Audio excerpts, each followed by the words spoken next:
Fear. Socially, it's a human emotion. We've all felt it, whether it's a fear of heights, or the fear of dogs, or whatever the case is. This type of fear that I'm talking about is that fear that keeps us from doing the things of God. That fear that keeps us and binds us from doing the things that God has called us to do.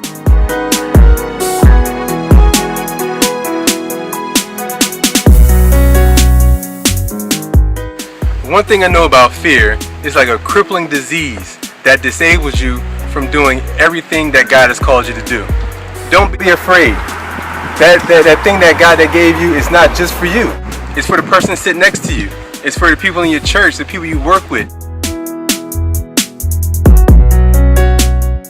God did not give us the spirit of fear, but of love, power, and a sound mind.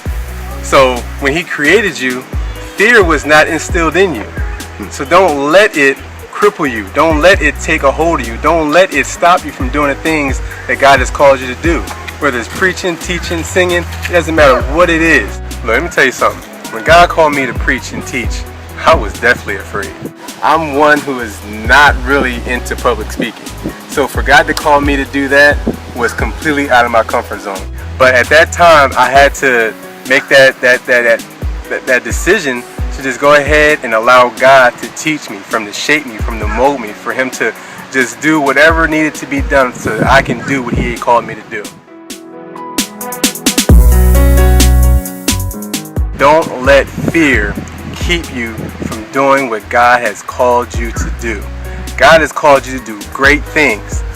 Do those things and watch God move in your life.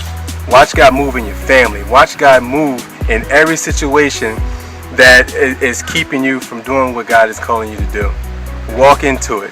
Don't be afraid. Maybe fearful at first, but because I'm letting God do the work, I'm able to do it. So please, don't be afraid. Be brave.